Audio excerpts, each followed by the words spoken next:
Pero kahit hindi sila African Black Lawin mga singko, goods na goods ako dito dahil itong bloodline ni Bossal at saka yung nakuha nating hen, sigurado yung mga yan.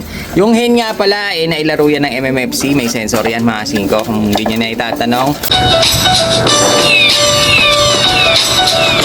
Yon! Napakaganda ng araw! Ito yung gustong gusto ng mga ibon, yung medyo mainit.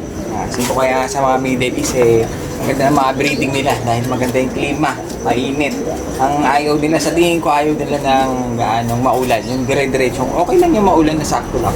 Pero yung dire-diretso talaga halos, pansin ko doon sila mahina, doon sila nagkakasakit, doon sila mga sakit na one eye, adeno, going light, halos doon. Kadalasan, talagang pag maulan, dyan na nag-i-start yung damutan, mga singko. Kaya pag ganitong mainit, medyo masaya ako dahil ang hiling natin, kalapate, pag ganitong mainit, gustong gusto nila breeding season, mga singko. Kaya bare months na, medyo paganda na, palamig na yung panahon, maganda na yung panahon. Medyo maulan pa rin pero pabawas-bawas na ng konti. Breeding season na pag ganyan, mga singko. So yun, hindi ko pala naisama kahapon yung kinuha natin na isasalang dun sa mga stock bird natin. Yung itim ang nakuha natin, kaya silipin natin. Ito kasi mga itim natin.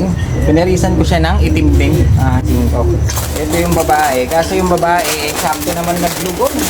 Pero tinry ko nag-pair sila. Gagawin natin, kung mangingitlog siya pangit pa siya dahil nga, pero patapos na yung kanyang lugon. Nakikita ko tumutubo na yung mga kanyang balahibo. Bali ito isang sablon, sablon ito na itim. Ngayon, ang pinaaris natin sa kanya, titignan ko lang kung makakapagpaanak tayo ng itim din. Parang wala ako lumilipad na itim Parang gusto ko magpalipad ng itim. Ngayon, sinamahan natin siya ng Peter Pan de Merwe. Ito yung galing natin kay Boss Al na nakuha natin. Galing Nueva Ecija, Dragon Ball Love. Ito yung nag-finisher niya ng pagudpod, mga singko. Naka-GRPC. Ayun yung kanya markings. May markings pa siya sa paa kasi mga ibon ni Boss Al may mga markings. Pero ito, nailaro niya ng GRPC. Napakaganda ng ibon. Team Peter Pan de Merwe. So, ito yung isang pair. Ayan siya. Dalawang itim ang pinagsama natin. Dahil gusto ko nga maglabas ng parehas itim. Titignan natin kung, pero hindi ito mga African Black dahil wala tayong pambiling African Black. May mga tropa ako mayroong African Black. Napakamahal. Siguro pag naawa sa akin, baka bigyan ako. Baka naman. So yun, bali yun lang yung mga sinalang natin. 4 na pares muna. Ito isang mga racing, tsaka yung sinalang natin na mga rare color. May mga nakita pa akong nag-comment doon, hindi daw tayo marunong gumawa ng rare color. Tama ka dyan, hindi tayo marunong dahil.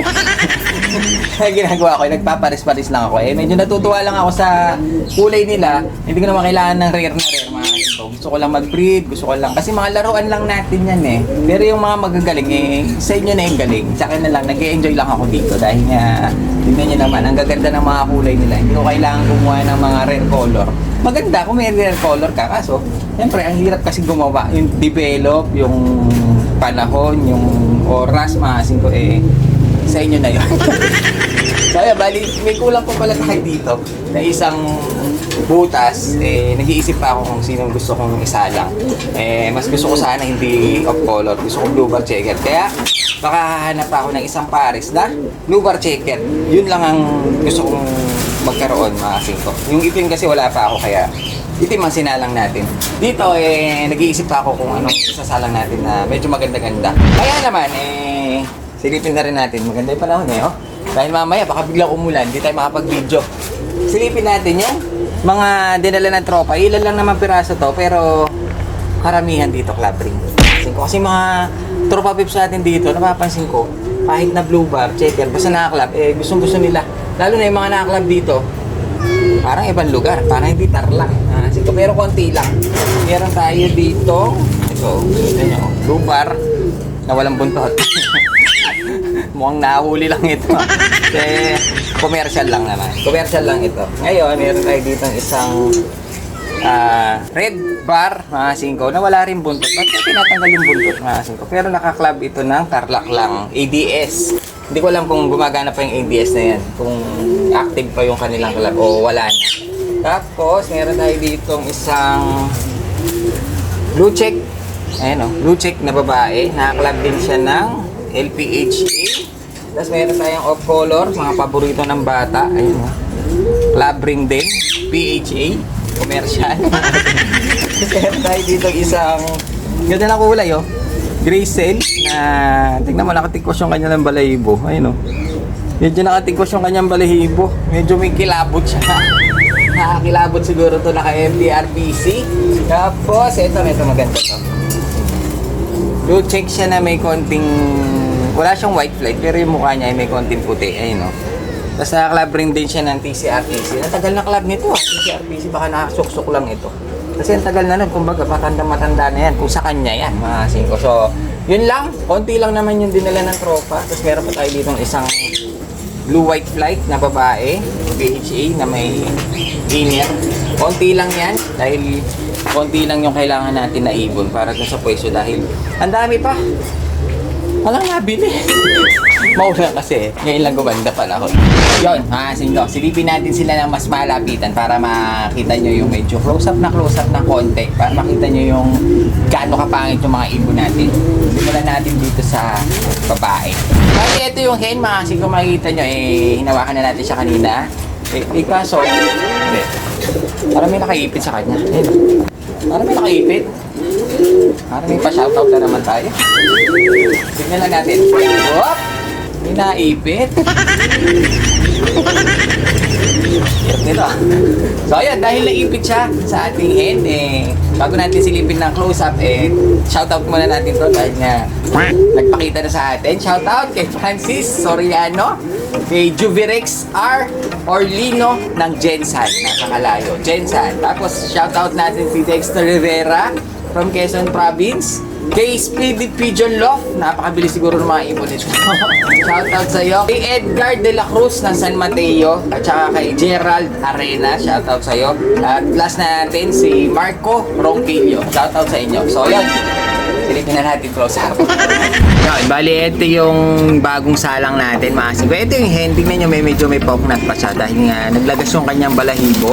Pero ito pinag-pair lang natin, pero hindi pa natin siya paiitlogin. Kung umitlog man siya, tatanggalin muna natin dahil nga pangit pa. Kapag ito nag full grown na, tapos na siya maglugon, goods na, mga singko. Baka hiwalay ko muna itong dalawang ito. Break muna natin, tinignan lang natin kung magpe-pair sila. Dahil gusto ko ipakita sa inyo kung ano yung pagpaparisin natin na dalawang racing natin, mga singko. Bali, ito yung ating sablon. Makikita nyo yung itim, nagpapalit na siya ng balahibo. Magiging itim na itim din yan, halos kaparehas nito. Yun nga lang, medyo luma yung mga balahibo niya ngayon, kaya pangit pa siya. Ayan, lugon siya, may kalbo siya, may poknat siya din sa kanyang dulong ulo. Sa may ulo niya, may poknat pa siya. Tapos itong kak natin, goods na, medyo condition na siya.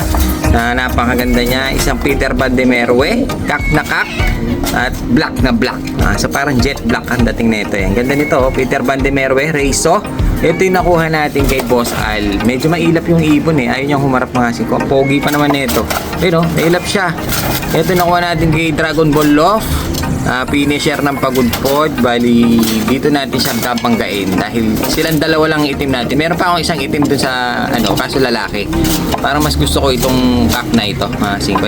Napakailap niya. Parang ayaw niyang magpakuha sa camera. Parang gusto niya sumibat. Ito, pag napakawala natin ito, dire-diretso ito ng Gapan, Nueva Ecija. Dahil taga doon si Boss Al.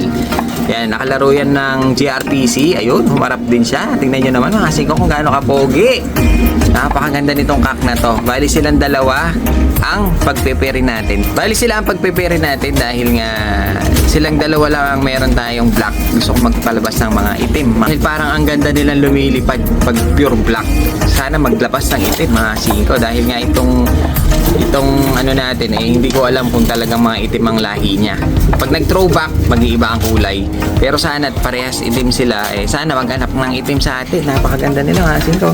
Mukha sila mga African black lawin. Pero napakaganda nila.